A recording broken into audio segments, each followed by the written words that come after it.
संग्राम भाई, संग्राम जी को आपने फिल्मों में भी देखा होगा, प्रोफेशनल फाइट्स भी लड़ते हैं, अब आजकल एमएमए फाइटर बने हुए हैं।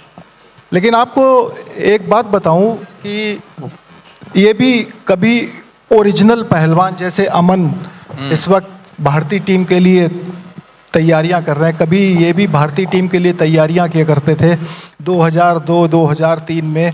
उस वक्त बाकायदा नेशनल कैप में थे, इन्होंने नेशनल चैम्पियनशिप में भी पदक जीता है, इन्होंने नेशनल गेम्स में भी पदक जीता है। लेकिन एक बात नहीं समझ में आई संग्राम भाई, फ्री स्टाइल पहलवानी से ग्रीको रोमन में कैसे पहुंच गए? देखिए भाई साहब, क्या बात है कि कोई चीज़ सही नहीं है और कोई चीज़ गलत नहीं है। जो अपने वश में नहीं है ना, वही चीज़ सही है, बाकी सब चीज़ गलत है। यानी जन्म, प्रेम, मृत्यु, ये चीज़ है, यही सही है, बाकी कोई चीज़ सही नहीं है। और रही बात रेसलिंग की, तो जैसे हम सब मिट्टी के अखाड़े से शुरुआत करते हैं, और मैंने कल भी बोला था, याद रखो कि मिट्टी कुश्ती वन ऑफ द एक रेसलर के लिए सबसे बेस्ट कुश्ती है। कि भैया मर्लिन मुनरो कितनी खूबसूरत हो, मेरी माँ से खूबसूरत नहीं हो सकती। मिट्टी तो माँ है ना हमारी। तो मिट्टी से स्टार्ट करते हैं, फिर आगे आते हैं। फिर इवन जब हम गांव से आए तो हमें पता नहीं था कि जूनियर क्या है, सब जूनियर क्या है, सीनियर क्या है। गांव से सीधे आ गए, और उस टाइम मैं दिल्ली पुलिस में था और छत्रसाल स्टेडियम में हम आते थे, रेसलिंग करते थे। तो वहाँ पे उन्होंने बोला कि भैया आप ग्रीको रोमन कर लो, क्योंकि कई रेसलर एक वेट में होते थे, कोई फ्री स्टाइल खेलता था, कोई ग्रीको रोमन। तो पता नहीं था ग्रीको रोमन क्या है, कि भाई उसमें पैर नहीं पकड़ने या हाथ नहीं पकड़ना, ये सब नहीं करना। और मैं आज ही बताता हूँ कि मेरे में कोई टैलेंट है ही नहीं। मैं तो बहुत मजदूर इंसान हूँ, हार्ड वर्क करता हूँ, और हार्ड वर्क भी टैलेंट। यानी सफलता के, हार्ड वर्क के आगे सफलता आजोड़ी खड़ी हो जाती है, आप याद रख लो। और तो वहाँ से स्टार्ट किया, फिर खेलने का मौका मिला। मगर उस टाइम पे इतने पैसे होते ही नहीं थे कि नेशनल मेडल आ गए, आपका बाहर जा रहे हो, आप वीज़ा फ़ी के लिए आप फाइट कर रहे हो, स्ट्रगल कर रहे हो कि भैया फेडरेशन जैसे थोड़ा अब चल रहा था, थोड़ा पहले भी ऐसे ही चल रहा था, अब तो फिर भी सेट हो गया। तो फिर देखा, फिर एक अपॉर्चुनिटी मिली। तब प्रोफेशनल रेसलिंग क्या होता था कि WWE होता था।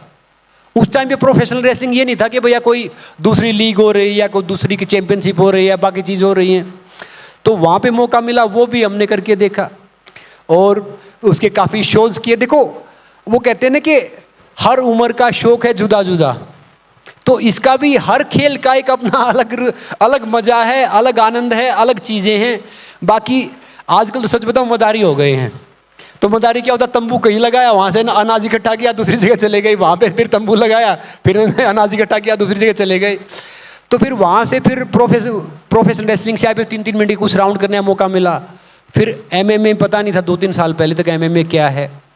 फिर पता चला कि भैया एक खाने का बचा हुआ ये मुँह, वही टूट जाएगा, तो फिर उससे एमएमए में आए, तो पता चला कि एमएमए ये है।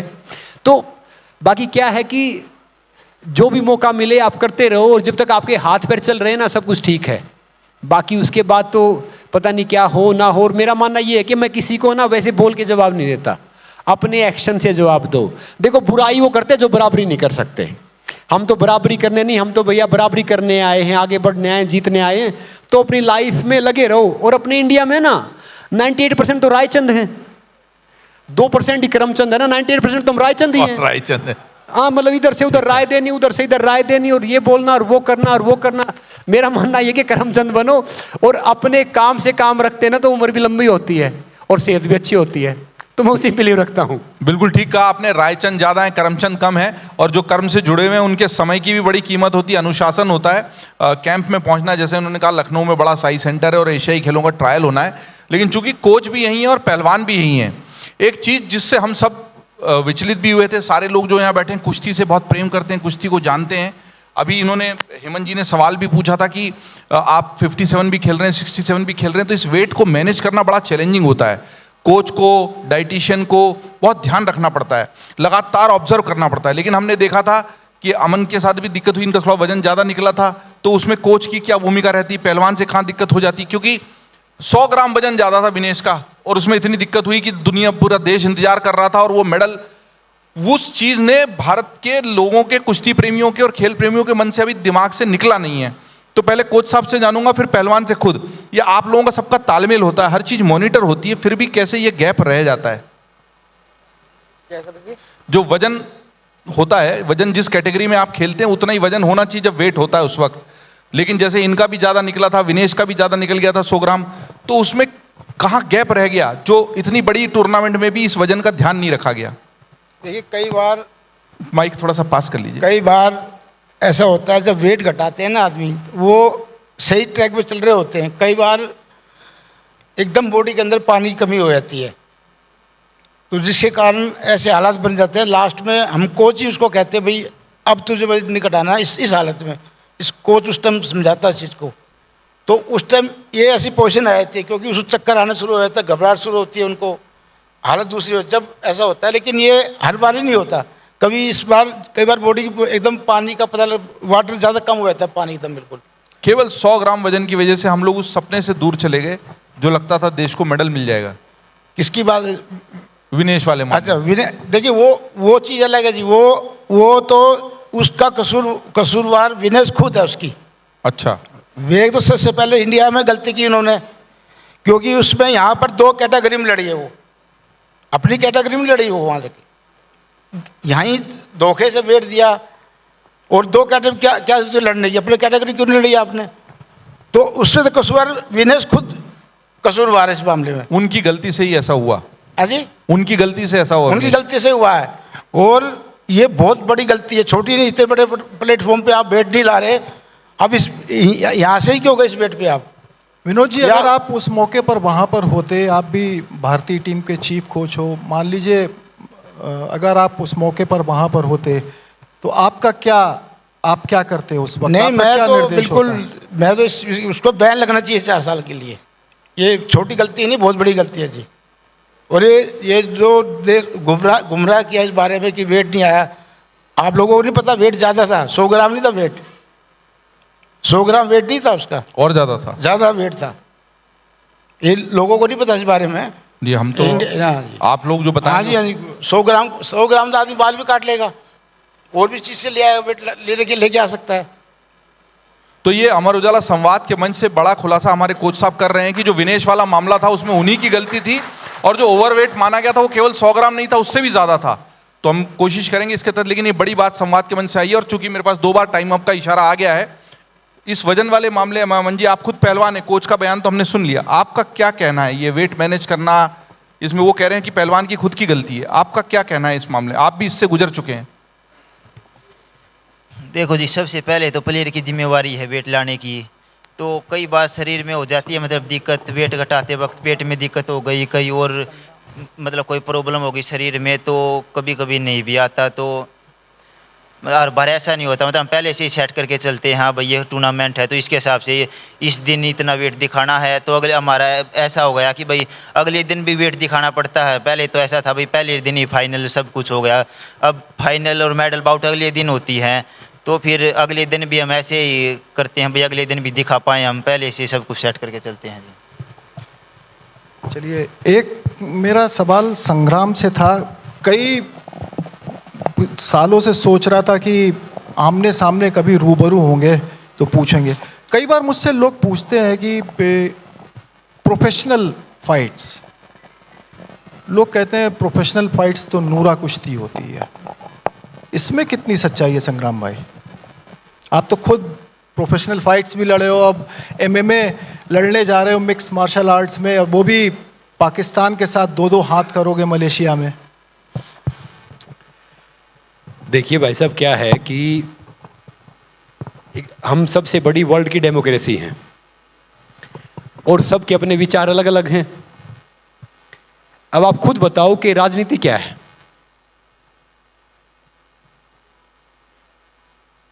या बाकी ढेर सारी चीजें चल रही हो क्या है? तो क्या होता है कि कहना नॉर्मल बात है, बाकी उस लेवल पे जब आप जाते हो ना, बाहर जाते हो, तो ये चीजें संभव नहीं है, और आजकल के ज़माने में बिल्कुल भी संभव नहीं है, क्योंकि आजकल का ज़माना इतना एडवांस है, सोशल मीडिया है या बाकी ढेर सारी चीज़ें इतनी एक्टिव हैं कि आप जो ये बात आप हम सोच रहे हैं, कर रहे हैं, ये वन ऑफ द बहुत डिफिकल्ट हैं। और मेरा मानना ये है कि अब मैं किसी हार जीत के लिए नहीं खेलता। मैं खेलता हूँ भाई, जब मैं 40s में कर रहा हूँ तो यंग बच्चे 30s में कर सकते हैं, 20s में कर सकते हैं। तो अगर कोई भी एक भी बच्चा इससे इंस्पायर होता है स्पोर्ट्स के लिए, फिटनेस के लिए, या अपनी लाइफ में कोई करियर में कुछ अचीव करने के लिए, तो मेरी जीत तो वही हो जाती है। और अब जो उम्र है, उस उम्र में ना ये कुछ करने की ज़रूरत है ना खेलने की ज़रूरत है। ये तो कहते हैं ना कि आपके पैशन को प्रोफेशन बना लो। और मैं एक बात हमेशा बोलता हूँ कि मकान और इंसान टूट के नया बनता है। और जब हम अपनी लाइफ में आते हैं ना, तो हम ठोकर खा का ठाकुर बने। भाई साहब, सीधा ठाकुर बनता है ना, गिर जाता है। तो इसीलिए we mature we damage not age. तो ये सीखते हैं। मैं ढेर सारी चीज़ें सुनता हूँ और मुस्कुरा देता हूँ। कोई भी कुछ कहता है ना कि भाई ये बोला तो मुस्कुरा दिया, दूसरी चीज़ बोला फिर मुस्कुरा दिया। क्या है कि अब इतना बड़ा देश है, इतनी ढेर सारी चीज़ें हैं, तो हमें वो सोचना चाहिए। बस बाकी मेरी एक चीज़ सर्वोपरि रहती है कि भाई मेरा देश महान, तो मेरा क्या योगदान, मैं अपने देश के लिए बाकी चीज़ों के लिए क्या बेहतर कर सकता हूँ, वो मैं व्यक्तिगत कर सकता हूँ। जैसे टबैको है, गुटखा है, कोल्ड ड्रिंक है, बैटिंग ऐप है, वाइन है, मैं प्रमोट नहीं करता। मैं नहीं बोलूँगा कोई क्रिकेट वाला करेगा, फिल्म वाला करेगा, वो सही है गलत है, कोई सही गलत नहीं है, क्योंकि हम किसी को जज नहीं कर सकते। तो इसीलिए मैं अपने हिसाब से बोलता हूँ, अपने हिसाब से सोचता हूँ। और मेरा मानना ये है कि जब हम यहाँ हैं, आप कहीं भी चले जाओ भैया, हमारे से बेहतर कोई देश है नहीं। भारत सबसे बेहतर देश है, बशर्ते थोड़ा सा करप्शन कम हो जाए, क्योंकि अपने यहाँ पे हर शाख पे उल्लू बैठा हुआ है। तो थोड़ा कम हो जाए तो पता नहीं कहाँ से कहाँ पहुँच जाएंगे, आगे पहुँच जाएंगे। तो बाकी भाई साहब, ये चीज़ ठीक है, ये चीज़ अच्छी है, कहने में अच्छी लगती है। 18-20 साल के होते तो हम ये बोलते कि बिल्कुल ये सही है और गलत है। और पाकिस्तान के खिलाफ हो ना, तो सच बता रहा हूँ, रात को नींद नहीं आती है। टेम्परेचर 100 डिग्री पहुँच जाता है बॉडी का 97.8 से, और आप कूल दिखने की कोशिश करते हो, कूल नहीं होते हो। बाथरूम जाते हो, बाथरूम उतरता नहीं है। टॉयलेट जाने की कोशिश करते हो, होती नहीं है। तो मतलब हर सिचुएशन डिफरेंट है। उठा के पटकोगे फिर पाकिस्तान। जो प्रेशर जितना होता है ना, अगर उसको बखूबी हैंडल कर लेता है, वो विनर हो जाता है। और मेरा मानना ये है कि देखो, मेरी लाइफ का जो रिजेक्शन है वही मोटिवेशन है। चल नहीं सकते थे तो रेसलर बन गए, बोल नहीं सकते थे तो कहीं ना कहीं स्पीकर बन गए। आमिर जवान से लेके ढेर सारे टीवी शो करने का मौका मिला, अब फिल्म करने जा रहे हैं। तो जहाँ पे रिजेक्शन मिला वहीं पे मोटिवेशन है। तो याद रखना, हमें जिंदगी में कोई नहीं हरा सकता। अगर हम खुद से नहीं हारते तो किसी की औकात ही नहीं है कोई हमें हरा सकता है। बहुत बढ़िया बात कही संग्राम जी ने। और उम्मीद तो ये है, मतलब इच्छा ये है कि ये चलता रहे सत्र। तीनों की कहानियां इतनी जोरदार हैं, रोचक हैं, रोमांचक है कि हमें प्रेरित करती हैं। लेकिन मल्लिका आप 2 बार मुझसे कह चुकी कि सर अगले सत्र की तैयारी भी हुई है, इन लोगों को भी अपने कैंप में पहुंचना है। मैं तीनों का फिर से धन्यवाद करता हूं कि अमर उजाला संवाद के मंच पर आए, अपना समय दिया और अपनी बातचीत से हम लोगों का हौसला बढ़ाया। हम इस बात पर रोकेंगे कि कोच साहब ने जो कहा है कि अब जो पूरी 6 कैटेगरी है उसमें सब 6 के 6 में गोल्ड आएंगे। हम ताली बजाकर अभिनंदन करते हैं, इस्तकबाल करते हैं, और हम इतनी जोर की तालियां तब बजाएंगे जब हमें ये गोल्ड मेडल सचमुच आते हुए दिखाई देंगे।